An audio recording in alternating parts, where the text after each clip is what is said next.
Good evening, everyone. My name is Danielle Slayton, and welcome to another edition of Kickin' It 100, hosted by the National Coalition of 100 Black Women Incorporated and Major League Soccer. Some of you may know me from my time with the U.S. Women's National Team, or you might remember when I moderated our first event together last year. I'm honored to be back here with you all again tonight and looking forward to a great conversation. It is my pleasure to open the program by introducing you to NCBW's National First Vice President of Programs, Rhonda Rogers. VP Rogers, take it away.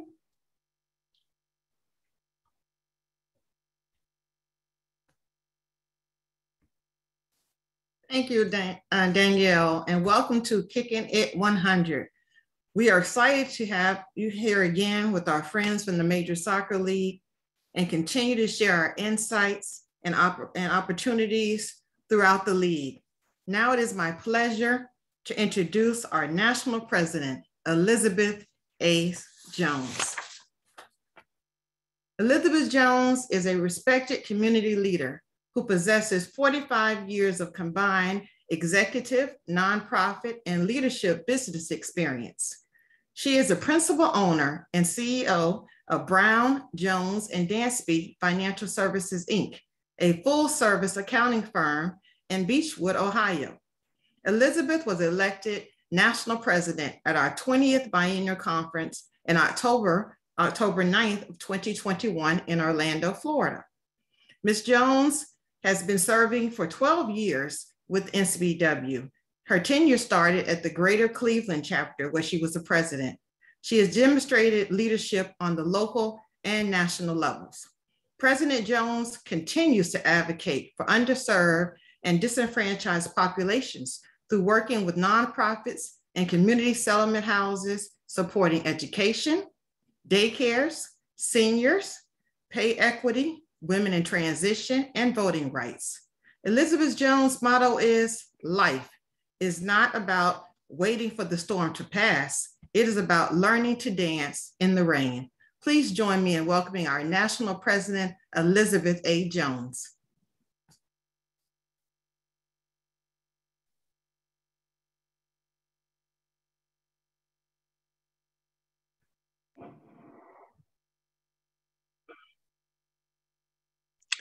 Thank you, First Vice President Rogers and Ms. Slayton.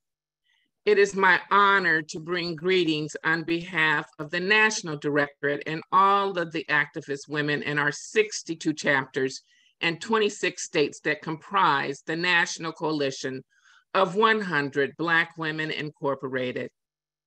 NCBW was founded in 1981 in New York City and is a 40-year-old advocacy organization whose vision is that Black women and girls will live in a world where social, economic inequity does not exist.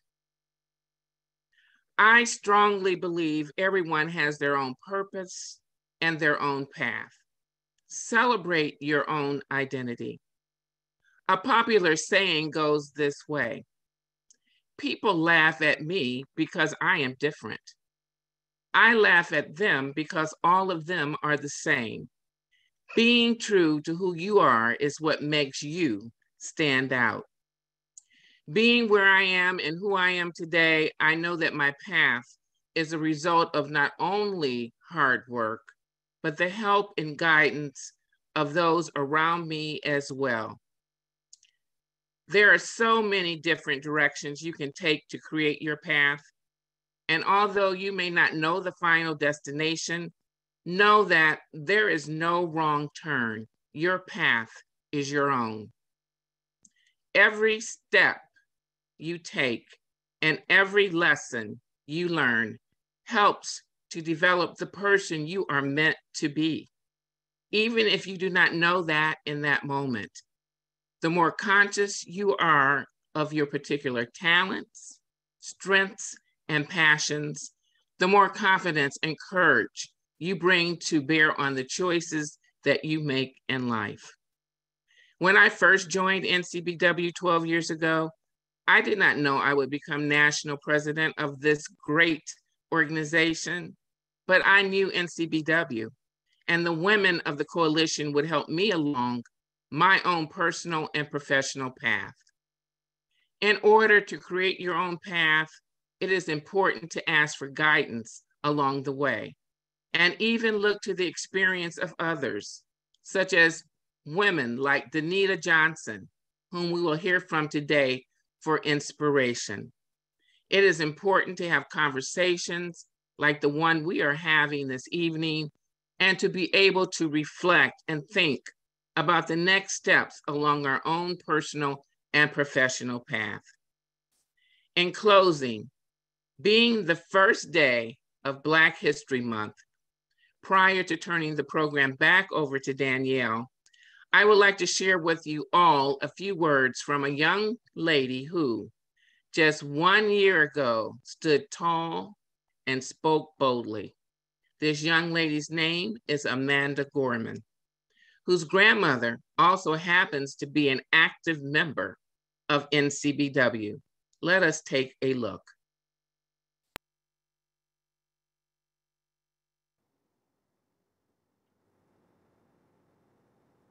When day comes, we ask ourselves, where can we find light in this never-ending shade? The loss we carry, a sea we must wade. We've braved the belly of the beast.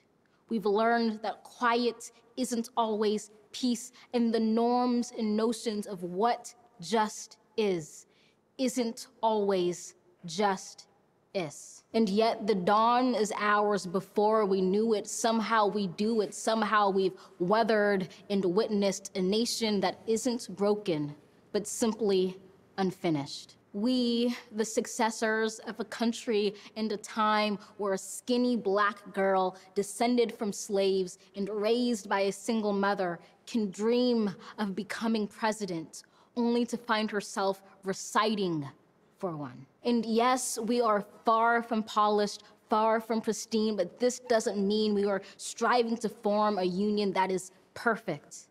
We are striving to forge our union with purpose.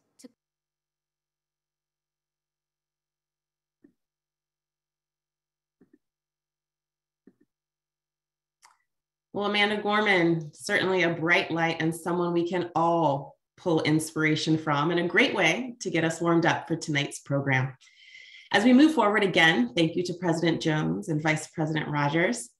Now, as mentioned, we have NCBW's mentees from across the United States participating on the program this evening. As adults, we are obligated to care for our young adults through mentorship. They are our future.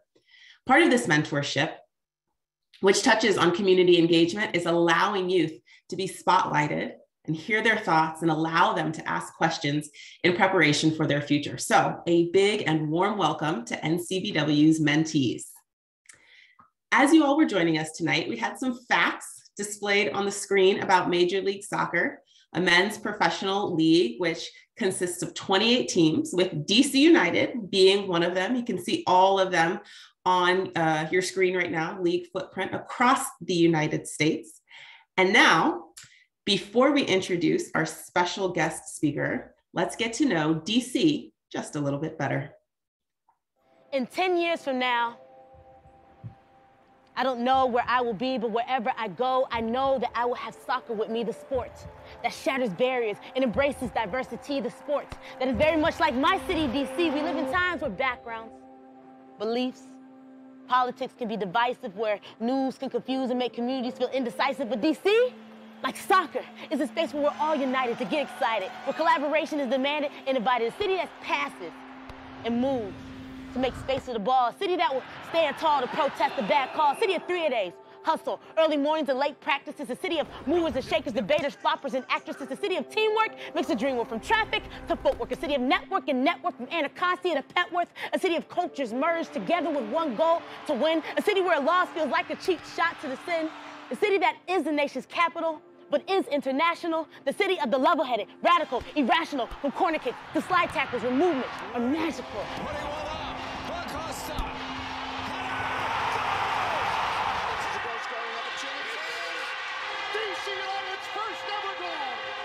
A city of history, mistakes, growth and pain, a city of misery, laughs, joy, and gain, a city of mystery and layers, a city of coaches and players, a city that's a glaring reflection of me, a city that's a glaring reflection of we. 10 years ago, I did not know where I would be, but right now, I'm in a city that embraces diversity because we live in times where backgrounds, beliefs, and politics can be divisive, but DC, like soccer, is a space where we all can feel united.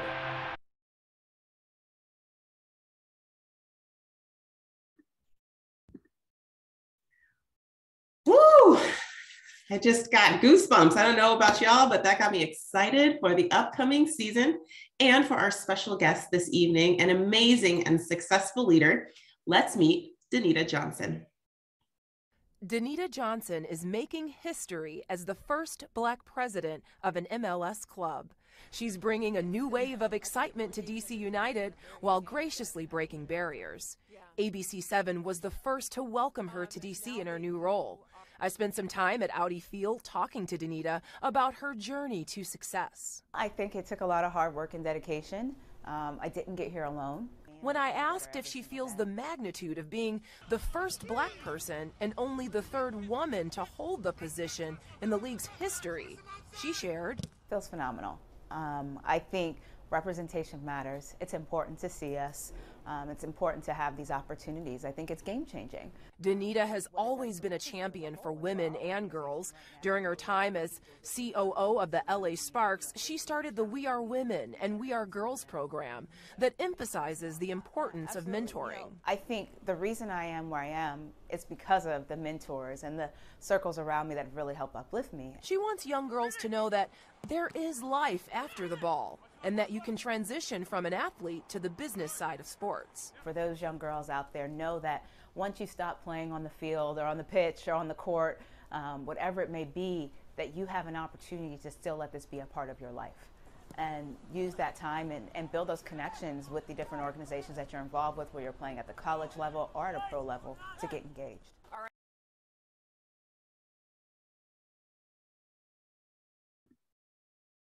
Well, I am so pleased and honored to introduce you to Danita Johnson, President of Business Operations for DC United. Let me tell you a little bit about this woman. Danita has 15 years of experience in the sports industry and has served in several roles in the WNBA, NBA, and NBA G League, specializing in revenue generation, community programs, and digital media and marketing. As you heard from the previous video clip, Danita is the first Black president of an MLS club and only the third woman in league history to serve in that role. She officially joined the club in January of 2021 and is quoted as saying, "It is my belief that establishing a winning culture off the field impacts every aspect of the business, from fan interactions to community engagement." So please join me in welcoming Danita Johnson. How are you, Danita? I'm good. How are you? Good. It's lovely to see you. We're going to jump right in because we got a lot of good questions. I haven't seen you in a while. We've done something together before. I was like, wait a minute. So the first question from me, and then we'll get to our mentees soon, but you've been in your role with DC United for a year. What are some of the hurdles you've come across, and how are you working to overcome those hurdles? Yeah, it's funny. I was like announced December. I think today was actually my first day last year. I think it was February 1st. I think that was my first day officially. Hurdles I've overcome. It has been a busy year. I think there's been so many challenges, so many great moments, and we are actually in the midst of our all-staff retreat right now, which is a culmination of so much of the past year. And things that were challenging were, one, just learning a whole new landscape, new sport, new marketplace, getting ingrained from a personal perspective into a new community. In addition, from a workplace, our team had been challenged, just like many of us, with COVID, and the staff had been through that, so many ups and downs, and then coming in and helping to kind of rebuild structure, rebuild our team, really putting some good policies and procedures in place to create some consistency for the staff were things that I was focused on. Not only that, but then there's the fun stuff, right? Creating our brand, really thinking about those 4 cups that you talked about. I think it was mentioned in one of the previous videos, the history of our club and bringing that to life and how we get to tell our story and engage with our community. So those are things that I was challenged with throughout this year that I'm even more excited for and ready for as we go into 2022. That's fantastic. You referenced in the quote that I referenced, a winning culture off the field impacts every aspect of the business. So what does a winning culture off the field look like for you at DC United? Yeah, it really goes back to like our core values, being authentic, being authentically us. We don't have to be others. I'm so in this mode. I've been doing this all day talking to my team, so this is a perfect time to hear me. But being authentic, realizing that we are better together, and the opportunity for us to work together as one is really what helps elevate us. One of the phrases that we have started to infuse into our everyday values is being best in class.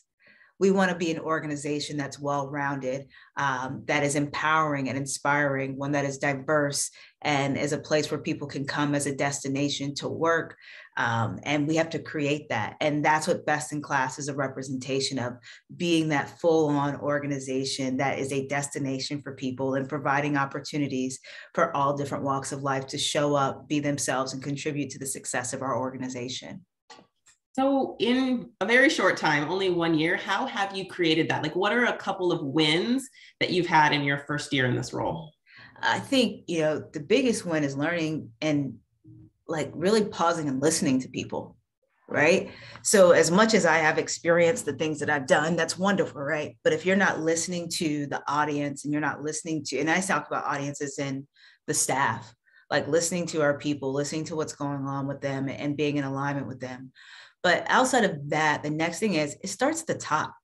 I remember some of my first meetings with our staff, and you could hear like with our leadership team, and it was still like this negative tone to voice, like, well, this can't happen, that can't happen.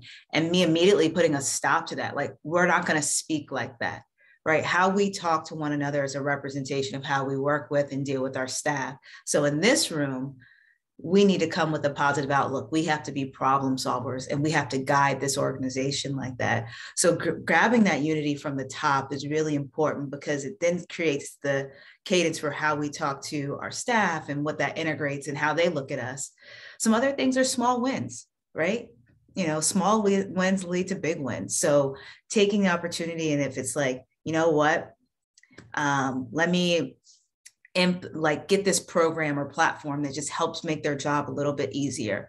Let me do one special event for our staff, like momentum, and building that trust with them little by little, so that they know that they have an opportunity that I see them and that I am advocating for them, and also making their jobs more efficient. And I think the last piece to that is, giving them opportunity to have voice. Right? Are you creating safe spaces for people to talk and for them to contribute and for them to see that what they do matters and that actually has impact in the organization? And I try to create that space for our team. Like, it's not just about me. And I try to let folks know that it's about us as an organization, and it has to be inclusive in that. Yeah, you mentioned it has to come from the top, but you weren't always at the top. So can you talk a little bit about the various roles that you had perhaps in the NBA or WNBA and your pathway to this position and how those roles prepared you for this one? Yeah, I think you can lead from anywhere is what I've always told myself, right? I didn't have to have the title. The title comes with it, right? There's a lot of the responsibilities that come with that, but the title does come in time. But mine was never just seeking the title. Mine was action and example every single day from wherever I was sitting. And so I think with that, it was always just trying to be a team player, always trying to contribute and do the job that I was within really well and focusing on that. And I say this probably way too much when I talk, but just treating others well, right? And leading with positive intentions. Okay, last question for me before we kick it over to our mentees, but what's the legacy that you want to leave behind with DC United? My legacy is going back to my notion of best in class, right? My legacy is that we became a destination and desire for people to want to come and work. We became a destination for our fans. We created amazing experiences, and we helped change the game. And so that will be my legacy, because not just mine, but for all those that are with me in this time period right now, we're creating that together. Yeah, this game and this league is different because you're in it. So yeah. We're excited to hear from you. So I'm going to kick it over to the most important people, our mentees here, to ask you some challenging questions. And we're kicking it 100 with Tamaya first, who's from the Metro Atlanta chapter. Tamaya, you have the platform. What is your question? Hi, Tamaya. Hi, Ms. Danita, and congratulations on your many accomplishments. My first question is, if someone is interested in a career in sport, where do you recommend they start? What do they study, and what could the path look like? Absolutely. So best thing about career in sports is that you can work in all different types of departments. So you could be a graphic designer, you can work in social media, you can work in PR where you do public relations, or you could do community relations work, all different types, right? So what's beneficial about that is when you go to school, you could actually study communications. You can study graphic design or digital media. Now, the other programs you can study, my degree is in sports management. So I actually studied the business of sport, right? But even if it's not like you want to be in this exact role, but you want to work in sports, but you love design and you're like, man, I want to do the billboards and I want to create what you see in stadium. You can do that within this. So what I love about the pathway to sports is you don't have to be an athlete. You don't even have to love the game. You can say, I just am intrigued by the business and like the excitement of it all, right? And so you can go to school and study any of those types of programs, and that can be your pathway into the industry. And then I'm always big about internships and find your way there. And I just love that it doesn't have to be one way, right? You can do it your way. It kind of goes back to what I talk about with my team about being authentic and finding your path. Tamaya, do you have another question or is that it? Wow, Miss Danita, that was amazing. My last question is, if you could do it all over again, is there anything that you would do differently? I would not worry as much as I did. Like, there are some moments where I probably lost way too many nights of sleep that I could probably go back and regain. My eyes probably wouldn't be as puffy at times if I would have just like relaxed and known that, you know what, it's gonna be okay. And so I think, you know, all of us have tough moments in life and sometimes things are stressful, but just know and believe and have faith things will work out, and you have to help project that into your life through your beliefs. So that would be my number one thing. Wonderful. Thank you, Tamaya. Those are great questions. We're now going to kick it 100 with Demariana of the Metropolitan Atlanta chapter. Demariana, what is your question? Good evening, Ms. Danita. It's great meeting you virtually. My questions to you are, what brings you joy in your most current role, and what has been your most rewarding accomplishment? Good question. So nice to meet you. Thank you for the questions. What brings me joy is right now, it's like the growth of our internal team. Like I'm watching them start to flourish and find their own lanes. And like when you give people the space and opportunity to do the work that they're really good at, and you just get to help support them in the background and motivate them and give them direction, you see people thrive. It's probably like maybe like in school, right? You're like, man, like our teacher actually just let us like design this project or really push forward, right? So I feel like right now I get to just kind of give my people space and opportunity to be their best. So that I love about that work and helping to guide and mentor them through that. And then can you ask me the second one more time? I want to make sure I answer that one too.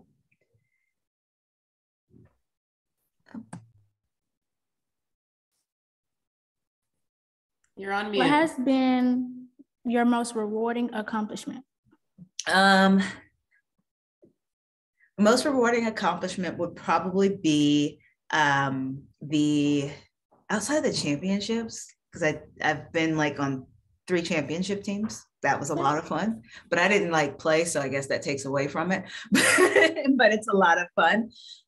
Mine was probably when I was in the WNBA, we won Franchise of the Year when I started as the president. And that was definitely one of my favorite things. It was a lot of hard work and something we strive for as a team for a really long time. Wonderful. Thank you, Demariana. Our mentees, as you can see, Danita, are on top of their game. They have hard-hitting questions. So we're going to now move next and move to Kickin' It 100 with Jada. And we've actually got two Jadas. So this is Jada number 1, and she's from the Polk County chapter. Jada, what are your questions? Hi, Miss Danita. Thank you for being with us today. My first question for you is, what is a piece of advice that you would give to your younger self?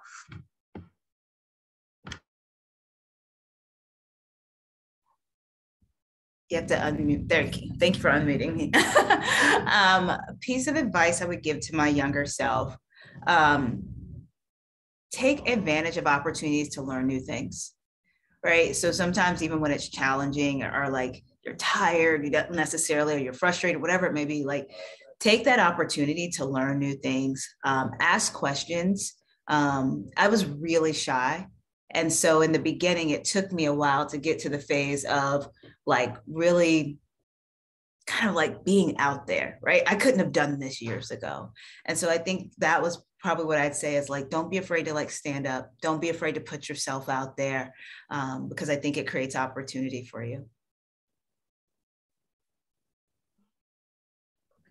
I will definitely be taking that advice with me. Okay, so my second and last question is, do you have a mentor? If so, how do they help you? Yes, I have a few different mentors. I kind of call them like my circle, right? They're from my friends into some professional mentors. They help me in multiple ways. They help me in moments of frustration. They help me in like moments where I think I got it. And they're like, yes, you do. They are voices for me. And sometimes, you know, for me, my mentors are when I come in, especially like this past year, I came into a whole new world. And sometimes I just needed them to tell me I'm going to be okay.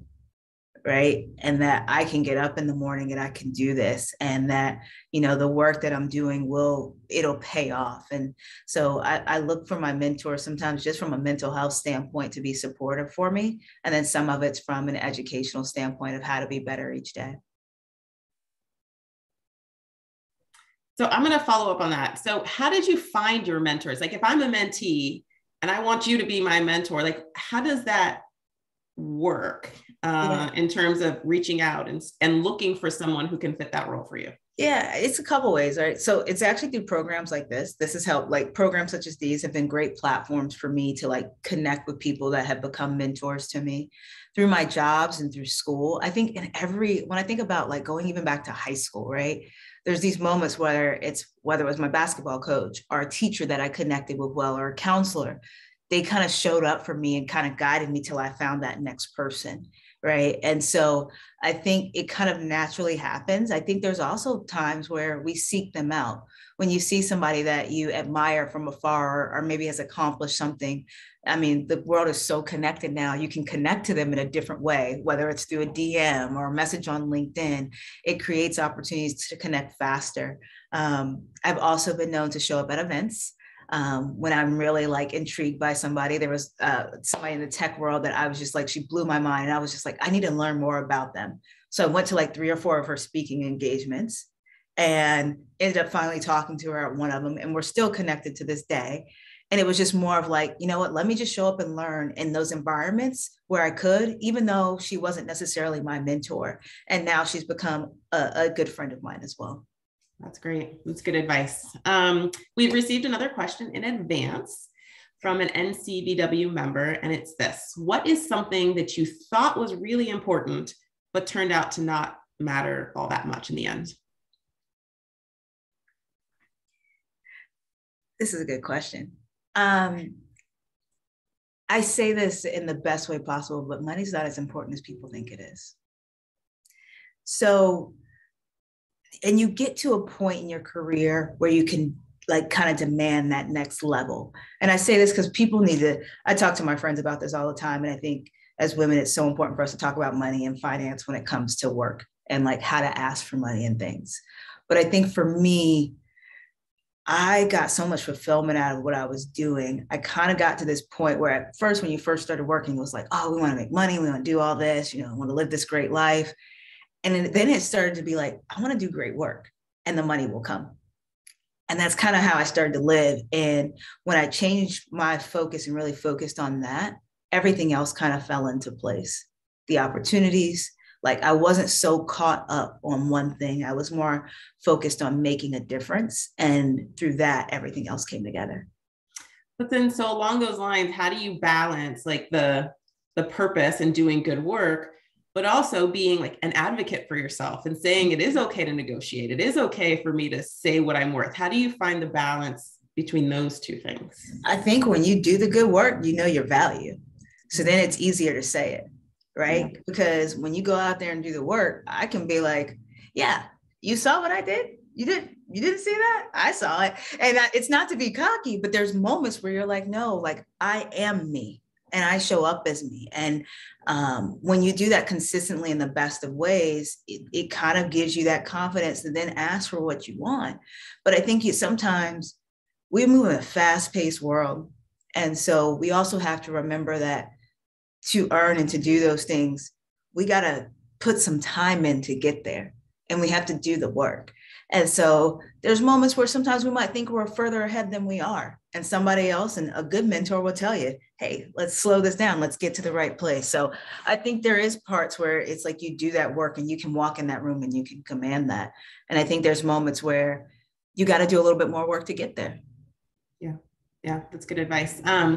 So we had a great question from Jada number 1, and now we're going to move it over to Jada number 2 because all of our mentees are on top of their games. So Jada number 2, go ahead with your question for Ms. Danita.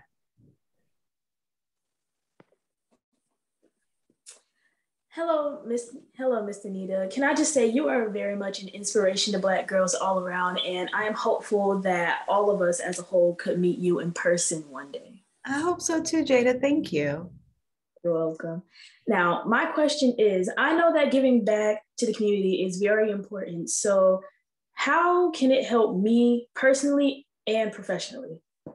That's a really good question. You know what it does?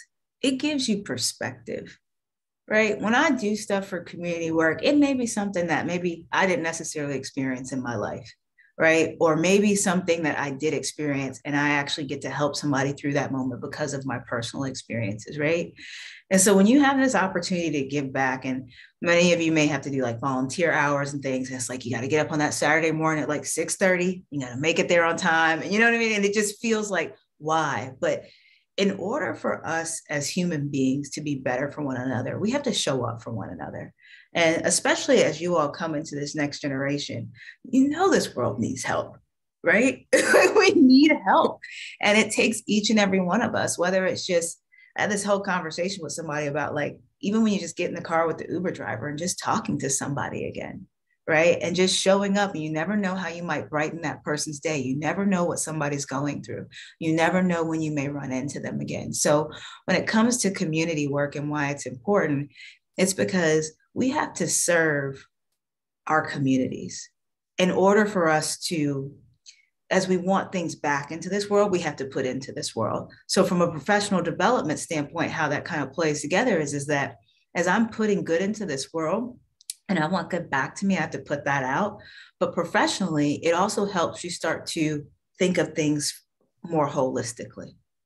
Right. And when you can walk in a room and you can have a better understanding of the person to the left of you and to the right of you, you become a better listener, you become a better communicator, and you have a relatability to you that matters and has an opportunity to have impact.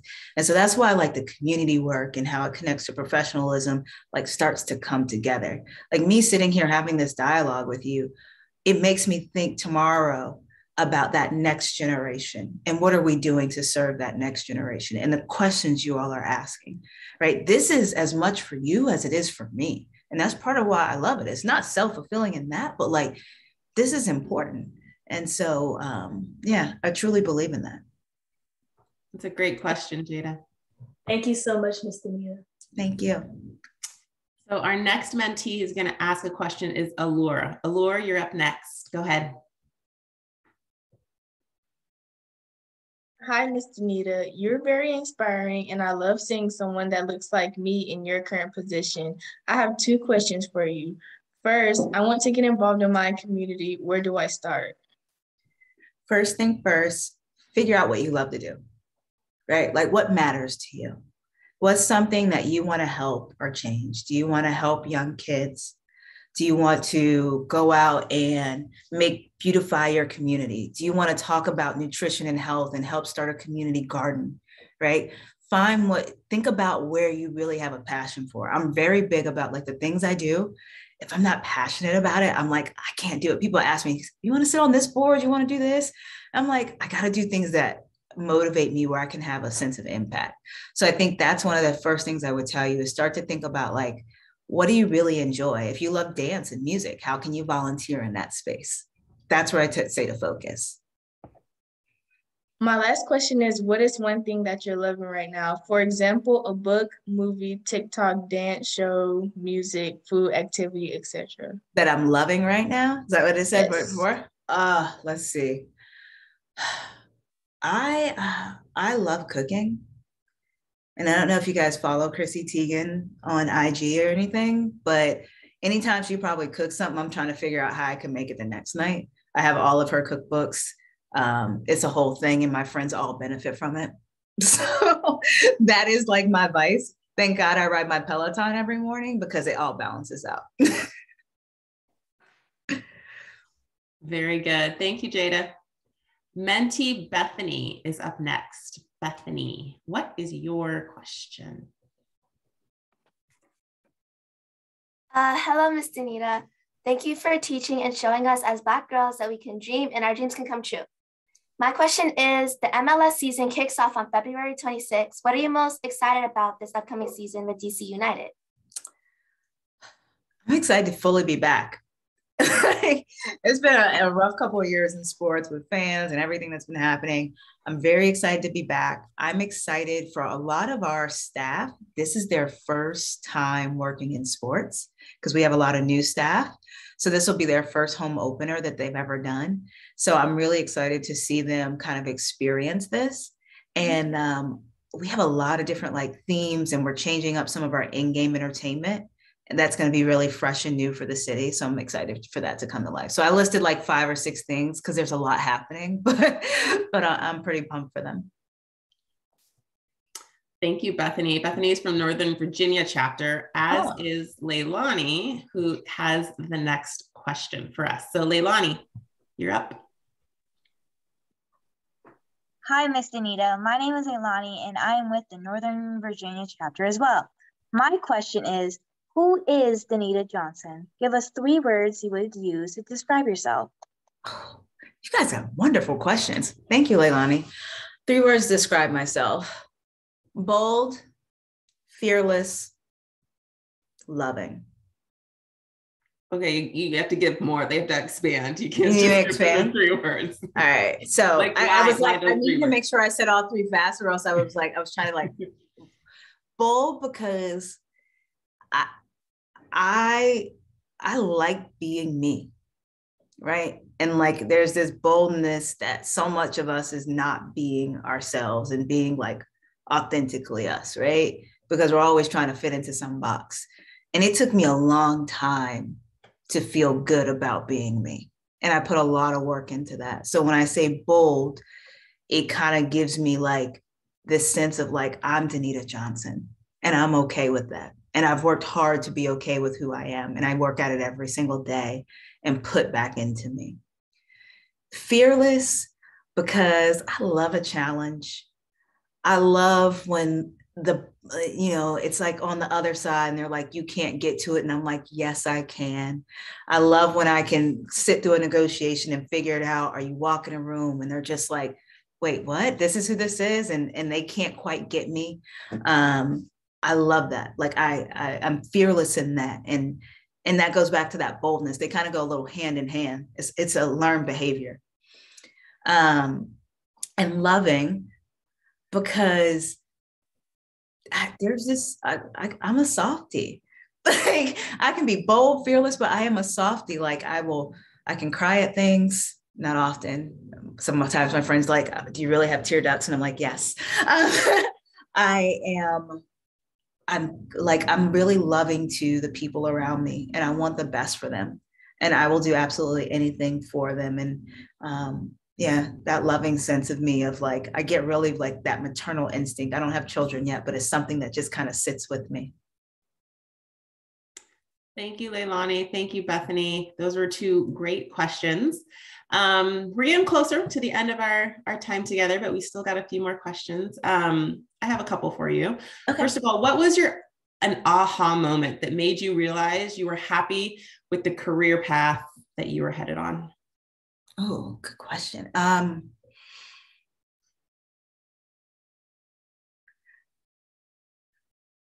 It was like, I don't know if it was just like a single moment. It was like this feeling of peace. Like, even when I'm like frustrated or like things are challenging, like the days I cry or I'm like, I can't figure it out, I still have like this like essence of peace to me. And I know I'm getting up and I'm doing the right thing. I truly know I'm living in my purpose. And like that feeling is hard to describe, but the best way I can describe it is a feeling of peace. Mm-hmm. And I don't know what else is to come in this, but I know this is part of my destiny. Yeah. Amidst that kind of peace and knowing you're on the right path, you talked about like walking into a room and negotiating things. There's got to be times that you walked into a room and because you're Black and because you're a woman, you maybe have been written off or you maybe haven't been respected in the same way. So can you share with some of our younger mentees about how you overcame that and how you dealt with that very harsh reality that many of us have faced and hopefully not too many will have to face in the future, but might? Practice, right? I would walk in the room. I still get shy in rooms. Like, you've ever seen me at a conference, like I am the one standing at the table by myself. I still do it. But I practice. Like, I'll walk out and I'll think about, well, why didn't you say it? Right? Next time, try this. Next time, do this. Right? So I think for me, in those uncomfortable moments, it was like deciphering that it was them, not me. Right? It's their issue that I look different. It's their issue that I'm a woman. It's their issue that I'm Black. Is it mine? No, that's who I am. And so if I can start to connect to that and know that there's nothing wrong with me being me, right? And so for people to have a problem with me, that's something they have to deal with. And like when I start to understand that that's what it is, as emotional as no matter what, it still frustrates you some days, and you can have those frustrating moments from it. At the end of the day, you still got to like start to separate and say, it's not because of me, it's because of them.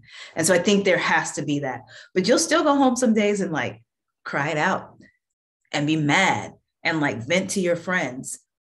And that's okay too. But to then settle back and think, this isn't me, it's them. Yeah. Yeah, I hear you. Preach, sister. We've got a couple more questions from our mentees who have been killing it, by the way, and I am impressed. Obviously, I'm not surprised because NCBW's mentees are definitely mentored to lead, to speak up, to represent, to do some of those things that you just mentioned in your last comment. So thank you to NCBW for helping to set the way for our next generation of wonderful leaders. Our final questions for Danita are going to come from both Nyla and Skylar. They're both from your backyard in the Metropolitan DC chapter. So Nyla, you're up next. What is your question? Hello, Miss Danita. Thank you for the opportunity. My question was, how do you select what community issues to focus on? Good question. Couple different ways. Thank you for the question, Nyla. What I like to focus on are things that are, how I try to think about it is like, where can we actually have impact? Like what's actually like why somebody can't go to sleep at night, right? Is it because they can't pay their electric bill and they can't keep their house warm, right? So when I look at community things, I think about it in that capacity. Like basic needs are things I try to identify when I do community work. That's like one phase of it, right? So like food, water, shelter, right? Basic needs. How are we helping people with basic needs? The other way is development, right? How are we helping people get to the next level in their life? Moments like this, the mentorship, right? Like providing access. I'm big on financial literacy. Like, how are we talking about this with people, right? So you got basic needs and you have like access points, right? And so when I think about community, I think about it in those two facets. And like, I will kind of come in and out of each of those spaces based on like what I'm focused on at that time or what organization I'm involved with. But usually that's how I align with what I like to do from a community standpoint. Thanks, Nyla. And do we have Skylar on the line?